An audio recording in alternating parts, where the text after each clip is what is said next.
শুনানির দ্বিতীয় দিনে কয়জন প্রার্থিতা ফিরে পেয়েছেন এখন পর্যন্ত এবং শুনানির শেষে কয়টি মনোনয়ন বৈধ বলে ঘোষণা করা হয়েছে জানাবেন। সাজিদ, গতকালকার মতো আজও কিন্তু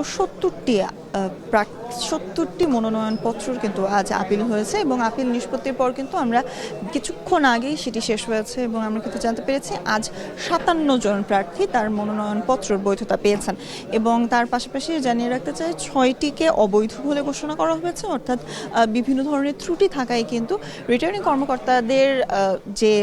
রায়টি ছিল সেটিকেই মেনে নেওয়া হয়েছে নির্বাচন কমিশনেও, এবং 5টিকে স্থগিত করা হয়েছে, অর্থাৎ 5টি মনোনয়নপত্রের যে বৈধতা রয়েছে সেটি নিয়ে আগামী দিন আলোচনা করা হবে এবং সেই সাপেক্ষে কিন্তু আপিল করা হবে বলে কিন্তু আমরা জানানো হয়েছে। এবং কিছুক্ষণ আগে আমরা শুনছিলাম যশোর 3 এর যিনি প্রার্থী রয়েছেন জামাতে ইসলামের, তার কাছ থেকে কিন্তু আমরা শুনছিলাম যে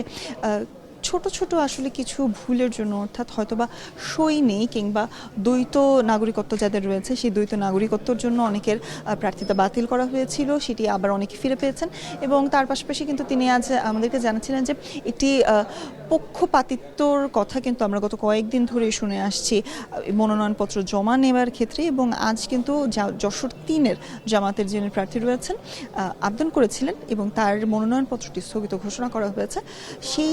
তার মুখেও কিন্তু আমরা একই ধরনের বার্তাই পেয়েছি, অর্থাৎ বিএনপির অনেক প্রার্থীর দ্বৈত নাগরিকত্ব থাকা সত্ত্বেও তাদের মনোনয়নপত্র গ্রহণ করা হলেও তারটি আসলে অবৈধ ঘোষণা করা হয়েছে। এবং তিনি আমাদেরকে ব্যাখ্যাও দিচ্ছিলেন যে বিভিন্ন যে প্রক্রিয়া মেনে বিএনপি কিংবা অন্যান্য দলের যে প্রার্থীরা রয়েছেন তারা তাদের দ্বৈত নাগরিকত্বকে অন্য দেশের যে নাগরিকত্বটি রয়েছে সেটি ছেড়ে দিয়ে কিভাবে তারা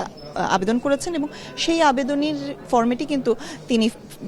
পালন করেছেন, তবে তারপরও তারটি গৃহীত হয়নি বলে কিন্তু জানানো হয়েছে। এবং তার পাশাপাশি কিন্তু জাতীয় পার্টির মহাসচিবও কিছুক্ষণ আগে আমাদের সাথে কথা বলেছেন এবং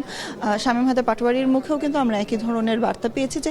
একটু পক্ষপাতিত্বর যেমন অভিযোগ করেছেন তার পাশাপাশি রিটার্নিং অফিসারদের পাশাপাশি নির্বাচন কমিশনকেও কিন্তু তিনি আরও সতর্ক হওয়ার আহ্বান জানিয়েছেন। সাজিদ, মোটামুটি এই ছিল আজ দ্বিতীয় দিনের শুনানির সবশেষ। নির্বাচন কমিশন কার্যালয় থেকে যুক্ত ছিলেন সহকর্মী সুলতানা স্বর্ণা। এরপর জানিচ্ছি এখন চারদিকে একটা বিরতি, ফিরছে একটু পরেই।